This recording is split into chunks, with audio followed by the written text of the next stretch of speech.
tips, basically, for how to make money from trading. So my top 10, your top 10 might be slightly different. So the first one is trading mechanically. I do have a bit of an issue for a lot of retail traders trading mechanically. So trading something which is a specific pattern, let's say, where they have to take every signal in a pattern, because as you know, that as soon as a mechanical type of system like that or strategy falls over and has a drawdown period, the trader starts to then second guess, oh, should I stop trading it as soon as we're in a drawdown period, or is that drawdown period actually going to be something a lot more prolonged and they should actually stop it entirely? It's very, very difficult for a trader to follow a mechanical system. For that reason, I think that that's my top 10 tip number one. I think for most traders, trading mechanically is very difficult. Okay, all right. Number 2, use multiple time frames plus setups.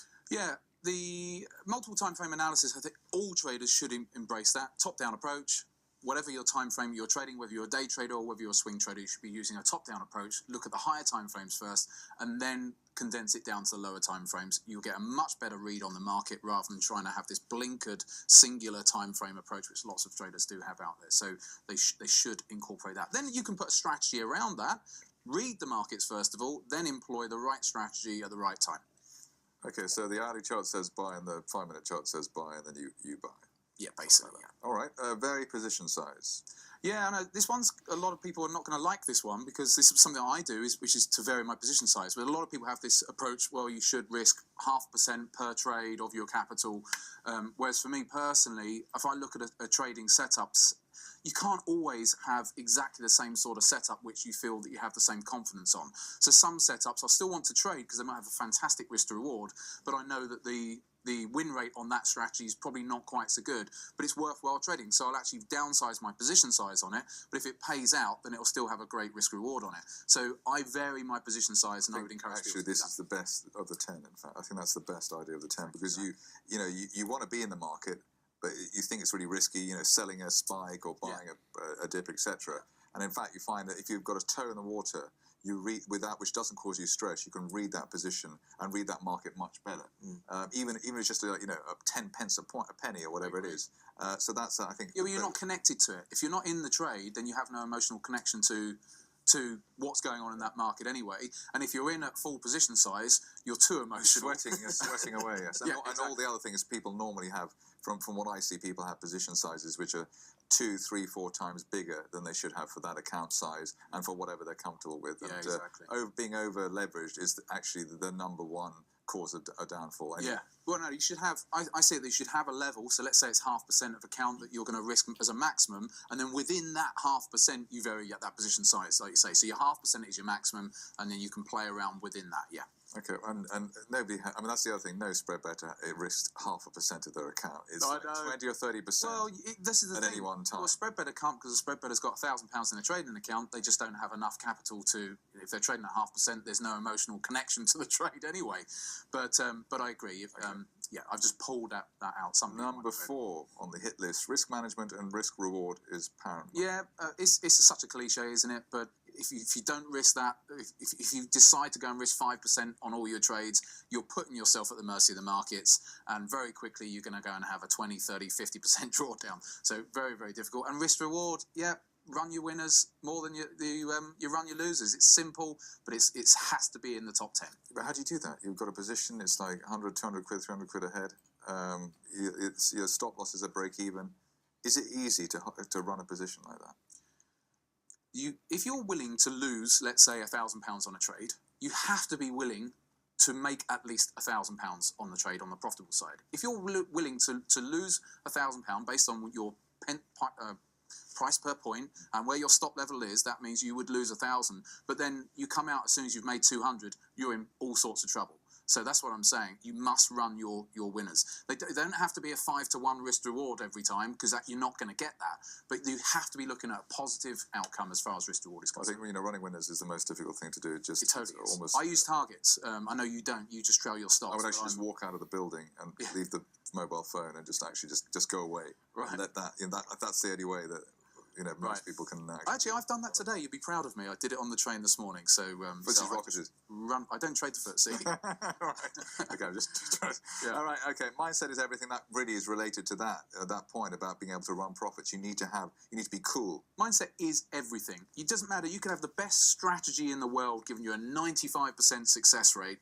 It's not going to prepare you if you haven't got that thick skin. You need to have a skin like a rhino. Otherwise, you're not going to be able to deal with the knockbacks. Because you and I both know the market's there to give you knockbacks time and time again. If you haven't got that thick skin, you haven't got that mindset, you won't crack it as a trader. Right. Ignore the noise. Yeah, I put that one in there. Yeah, considering where I am. But yeah, for example, one of the brokers I trade through, their chief market analyst is useless. If every market call that he ever puts through, you might as well go and do the opposite. Don't look at me. It's noise. There's a lot of noise out there. I know. How do you know he's useless? I've seen his calls. And so yeah, I think a lot of traders get sucked into following analysts and the likes, and they've got to try to make their own trading decisions. And it's very difficult because sometimes a trader may have their own trading decisions, and then they'll look out there in the market for people that have the same fundamental decision, and so that they then can concur with their own decision. But you have to look at all aspects of the market, or just shut it all off, turn Bloomberg off, and just focus on your own trading. I would just look at Credit Suisse's analysis. Keep revisiting that. I think they're very good. It's an in-joke there. Right, ignore those making wild claims. Yeah, I know. And coming from me, who turned 10,000 into 200,000, but that was a fully automated, audited account. There's a lot of people out there who make all sorts of wild, unsubstantiated claims using demo accounts, hidden as real accounts, and there's all sorts of ways that these people out there can do it. There's lots of people making wild claims. If they're quite wild claims, they probably aren't true, and you're better off just plodding along. If they're very expensive, is that sort of under the wild claims type of? If they're very expensive, yeah, probably as well. Yeah, if you've got a lot, I hear there's some trading educators who are charging upwards of £30,000 for trading courses. So I'm cheap, zero. Me too. Oh, you're zero. I charge zero at the moment. Right. That's how good I am. Yeah. There we are. Right. There's no single correct way to trade. Yeah, there's not. I have my personal styles. You have yours, like everybody does, and there's no single way to correctly trade, but there's certain things that you do need to do. Risk management, like we've already said, you need to find a style that's right for you, whether it's depending on the time frame. You could be a day trader, you could be a swing trader, you could be a position trader. You've got to find the right style for you, and that is the right way to trade. There's no one way that you or I can tell everybody out there that you must do it our way, because that's not true. It takes longer than you think. Yeah, it does. You and I have disagreed about this in the past, but I think for short-term traders, I don't think we disagreed on anything. I think we do. We have. I'm sure your jacket I would disagree on, but that's about it. Coming from you and your little cardi. Valtunican. It does take. Most people think when they get into trading, they think they can go on a course for a weekend or so, and then that's it, and they're going to be instant success. It takes a lot longer than you think. Be prepared to lower your expectations.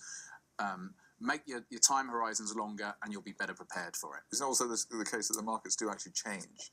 So the markets in the 90s are not the same as the markets now, for instance, or 10 years ago, or even before, I suppose, before the financial crisis. Totally different, really. Yeah, the rules totally of the game have changed. dynamic.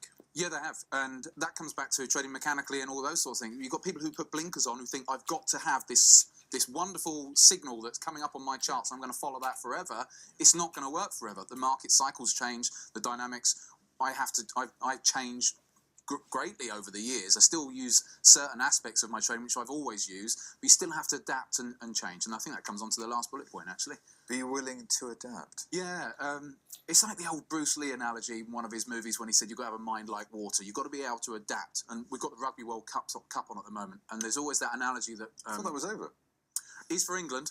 And but they always talk about heads-up rugby. And you've got to be able to adapt to what's going on in front of you. And when it comes into the markets, yeah, you can have a strategy or whatever. You've got to be able to recognise when the market cycle's changed enough that you need to be able to adapt to it. And if you don't adapt, you will not survive in the markets.